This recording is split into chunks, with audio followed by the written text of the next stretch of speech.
Welcome. I am Melesias. Today, we are stepping into a mind. A mind so clear, so precise, and so utterly devoted to the truth that it was willing to sacrifice everything for a single, shining idea. We are going to meet Baruch Spinoza. In the summer of 1656, a young Jewish man in Amsterdam was cursed by his entire community. The candles were lit. The scrolls were opened. And a curse was pronounced upon him. Cursed be he by day and cursed be he by night. Cursed be he in lying down and cursed be he in rising up. He was cast out. His own father was forbidden to speak to him. He was, in the eyes of his world, dead. And Spinoza accepted this. He did not fight. He did not rage. He simply walked away. He moved to a small room, learned to grind lenses for a living, and began to write. He is alone, but he is not lonely. He has fallen in love with an idea. The idea is this, that the universe is not a messy, chaotic place ruled by a moody God. It is a single, perfect, rational substance. And everything that exists, the stars, the trees, your own beating heart, is not separate from that substance. It is a mode, a ripple, a necessary expression of that one infinite thing. He will call this substance, God or nature. Deus sive natura. This was the project he set for himself, to prove, using the cold, rigorous logic of geometry, that the universe is perfect exactly as it is, and that our suffering comes not from the world being broken, but from our own misunderstanding of it. He wanted to heal the human soul, not with prayers, but with definitions, axioms, and theorems.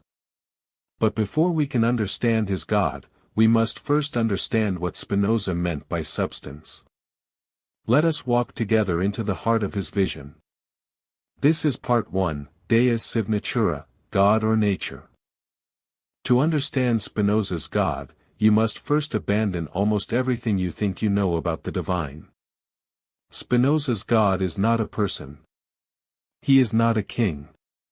He does not have a will, a plan, or emotions. He does not get angry, he does not forgive, and he does not intervene in the course of nature. Why? Because for Spinoza, God is nature. The two words are synonyms. This is the core of his radical vision, and it is one of the most profound and difficult ideas in the history of human thought. He expresses it in a single, breathtaking Latin phrase, Deus sive natura. God or nature. Not God and nature, as if they were two separate things. God or nature, as if they are two names for the same infinite reality. What does this mean? It means that the universe is not a creation of God in the way a carpenter creates a chair. The carpenter exists separate from the chair. He decides to make it, and he could decide not to. But Spinoza's God does not decide. God simply is, and from the very essence of this being, the universe flows eternally and necessarily, like the properties of a triangle flow from its definition. Spinoza called this infinite being, substance. And his definition of substance is as precise as a mathematical formula. Substance, he says, is that which exists in itself and is conceived through itself. In other words, it does not depend on anything else to exist. It is self-sufficient. It is the ultimate reality, the ground of all being, the one thing without which nothing else could exist. And here is the crucial point, Spinoza proves, through a series of rigorous logical steps, that there can only be one such substance. Because if there were two, they would limit each other, and something that is truly infinite cannot be limited. Therefore, there is only one substance. And that substance is God. Now, if God is the only substance, then everything else that exists, every rock, every tree, every star, every human thought, cannot be a separate thing standing on its own. It must be a modification, an expression, a way in which the one substance manifests itself. Spinoza calls these modes. You are a mode. I am a mode. The chair you are sitting on is a mode. The screen you are watching is a mode. We are not independent beings.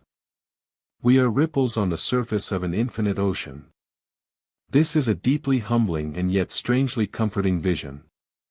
It means that you are not alone.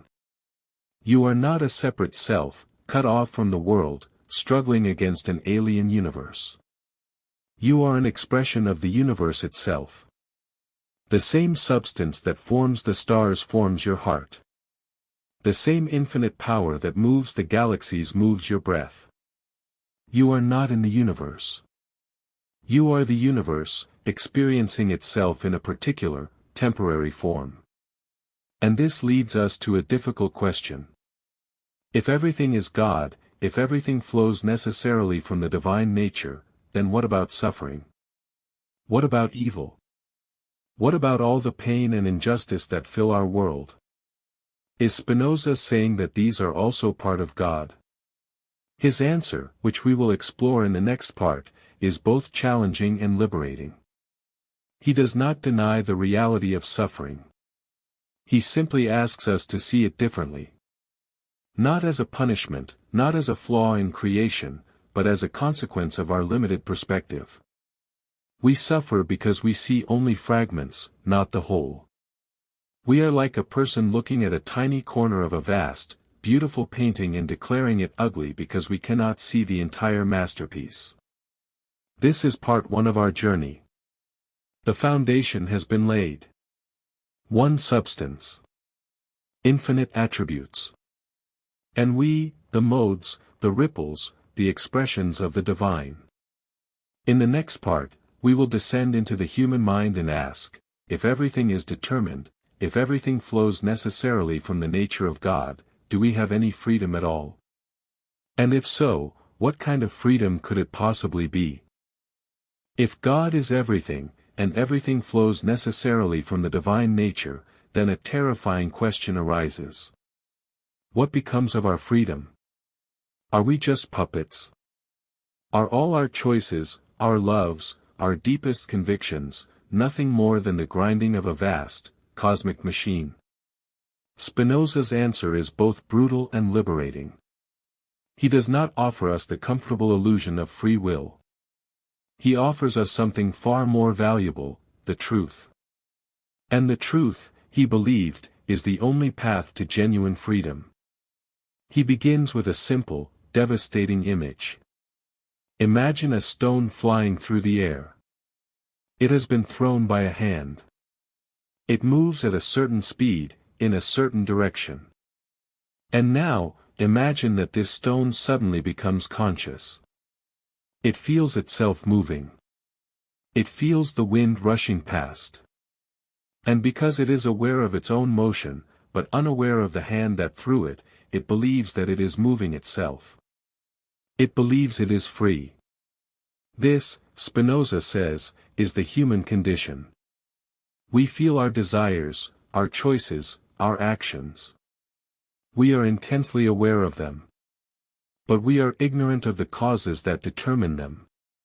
We do not see the infinite chain of events, genetic, psychological, social, historical, that has shaped every thought that arises in our minds. And so, like the stone, we mistake our ignorance for freedom. We believe we are the authors of our own lives, simply because we are conscious of the script. This is a hard teaching. It can feel like a cage. But Spinoza is not a cynic. He does not want to humiliate us. He wants to heal us. Because once you understand that your actions have causes, you can stop the endless, exhausting cycle of guilt and blame. You do not blame the stone for flying. You understand the forces that set it in motion. And in the same way, when you understand the causes of human behavior, you stop hating. You stop resenting. You begin to see even the most difficult people with a kind of deep, sorrowful understanding. They could not have done otherwise, given who they were and what they knew. But this is not the end of freedom. It is the beginning. Because for Spinoza, true freedom is not the absence of causes. It is the presence of understanding. The stone can never be free, because it can never understand why it flies. But you can. You can examine the causes of your own thoughts and emotions. You can trace them back to their roots. And in that act of understanding, you begin to shift from being a passive victim of your own mind to an active participant in your own existence. Freedom, for Spinoza, is not free will. It is self-knowledge. The more you understand why you feel what you feel, why you want what you want, why you fear what you fear, the more you are free. Not free to do anything, but free to be at peace with what is. This is the paradox at the heart of his philosophy: we are determined, and yet we can be free. Not by breaking the chain of cause and effect, but by understanding it so completely that we become one with it. If understanding is the path to freedom, then what must we understand? Spinoza's answer is clear: we must understand our emotions. Because it is our emotions, more than anything else, that enslave us. We are tossed about by love and hate, by hope and fear, by joy and despair, as helplessly as a leaf in a storm. And here, Spinoza does something truly revolutionary. He does not preach against the emotions. He does not tell us to suppress them or to transcend them. Instead, he puts them under a microscope. He writes a geometry of the heart. He begins with a single, fundamental drive. Every living thing, he says, strives to persevere in its own being. This striving, this conatus, is the very essence of life itself. It is not a choice. It is the basic, irreducible impulse to exist, to thrive, to increase in power. Everything we do, everything we feel, is an expression of this striving. From this simple seed, Spinoza derives a complete taxonomy of the emotions. Joy, he says, is the feeling of an increase in our power to act. It is the sensation of our conatus succeeding, expanding, flowing outward into the world.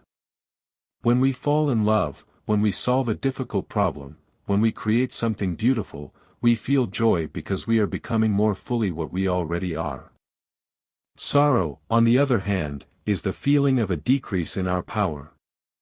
It is the sensation of our conatus being blocked, diminished, forced back upon itself. Grief, loss, failure, these are not punishments. They are experiences of a lessening, a contraction of our vital force. And love? Love, for Spinoza, is not a mystical union or a divine commandment. It is simply joy, accompanied by the idea of an external cause. When you feel joy in the presence of another person, you call that joy love. You attribute your increased power to that person. And so you desire to be near them, to possess them, to merge with them. Hate is the mirror image. It is sorrow, accompanied by the idea of an external cause. You feel diminished in the presence of something, and you attribute that diminishment to it. And so you desire to destroy it, to push it away, to remove it from your existence. This analysis is not cold or clinical. It is profoundly compassionate. Because once you understand this mechanism, you stop being a victim of your emotions. You realize that what you feel is not a visitation from some mysterious realm. It is a natural, intelligible process. Your love, your hate, your joy, your grief, they all have causes. They all make sense. And if you can understand them, you can begin to transform them. This is Spinoza's great promise. Not a life without emotion, but a life where emotion is no longer a tyrant. A life where you can look at your own heart and say, I understand you. And in that understanding, find peace. If understanding our emotions is the path to freedom, then why do we so rarely take that path? Why do we find ourselves doing the very things we swore we would never do again? Why do we lash out in anger at the ones we love, knowing that we will regret it? Why do we reach for the bottle, the screen, the distraction, even as a quiet voice within us whispers that we are only hurting ourselves? Spinoza calls this human bondage. And his analysis of it is one of the most psychologically acute ever written. We are in bondage, he says, not because we are chained by an external tyrant, but because we are ruled by our own passive emotions. We are slaves because we are driven by forces we do not understand. We are like a ship with no rudder, tossed by every wave, convinced that we are steering ourselves. The mechanism of this bondage is deceptively simple. We have seen that we strive, by our very nature, to persevere in our being and to increase our power of acting. We are drawn, irresistibly, toward joy and away from sorrow. This is not a moral failing. It is the fundamental law of life. But here is the problem. Because we are finite beings, with only a fragmentary understanding of the universe, we are constantly mistaken about what will truly bring us joy. We pursue wealth, believing it will make us happy, and find ourselves emptier than before. We chase fame, believing it will make us feel seen, and find ourselves more isolated than ever. We cling to a lover, believing they complete us, and find ourselves consumed by jealousy and fear of loss.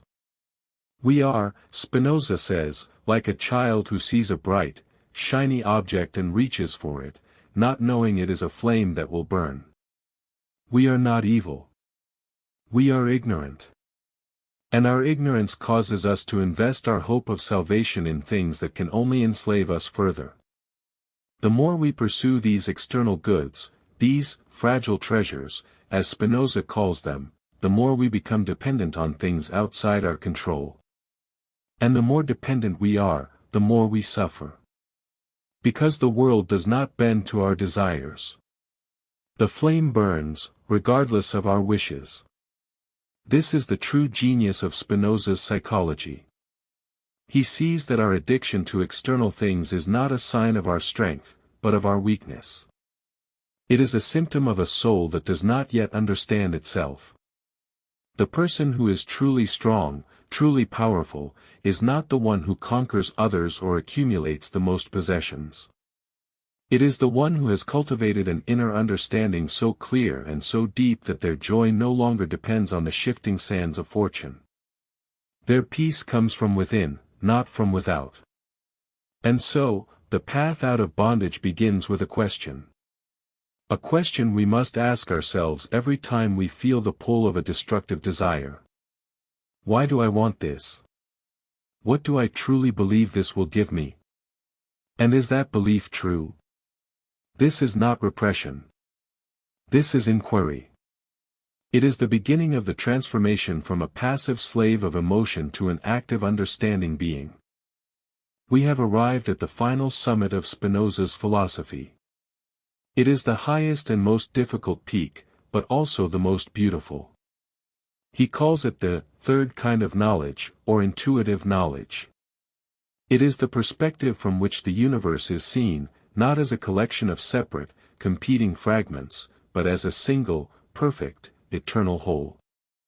Think back to the stone that believed it was flying. That stone represents our ordinary consciousness. We experience ourselves as separate selves, moving through a world of separate objects, driven by desires we do not fully understand. The first kind of knowledge, Spinoza says, is this confused, fragmentary experience of the world through our senses and our imagination. The second kind of knowledge is reason. This is the realm of science, of philosophy, of the logical understanding we have been building throughout this journey. When we understand that our emotions have causes, when we grasp that we are modes of a single substance, we have moved into the second kind of knowledge. And this brings a measure of peace. We are less tossed about by events because we understand their necessity. But there is a third kind of knowledge, and it is rarer and more precious. It is what Spinoza calls intuitive science. It is the ability to see a particular thing, a flower, a face, a moment of suffering, not in isolation, but as an integral, necessary part of the entire cosmos. It is to see the world sub specie eternitatis, which is Latin for, under the aspect of eternity.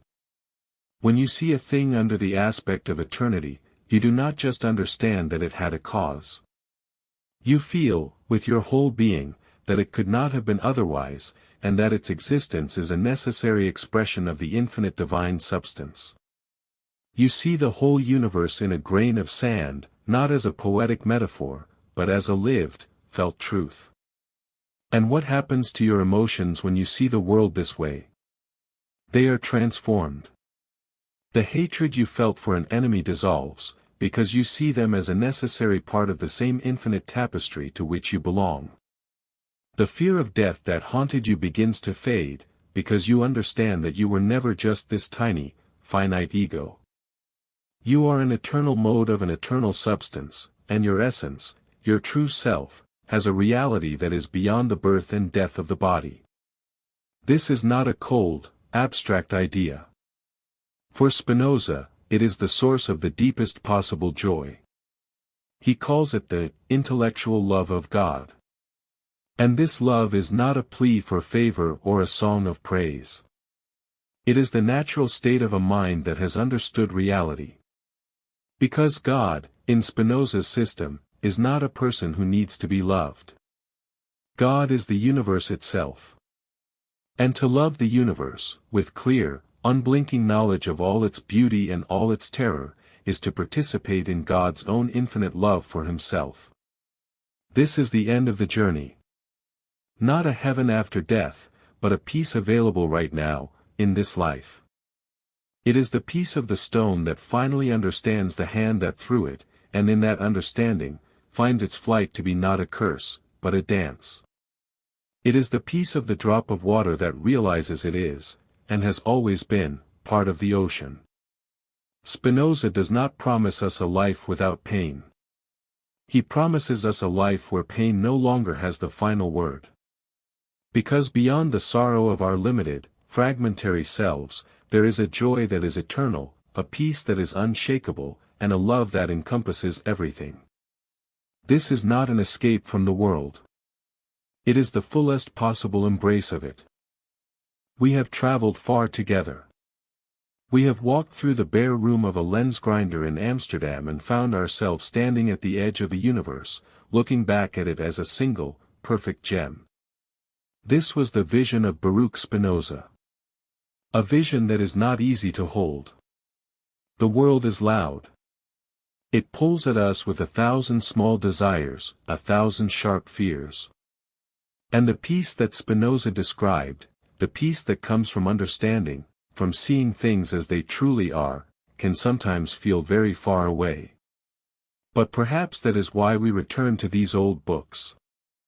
Not because they offer us a quick fix, but because they remind us that other ways of seeing are possible. They are like windows, left open by great souls who walked this earth before us. And all we have to do is stop, and breathe, and look through them.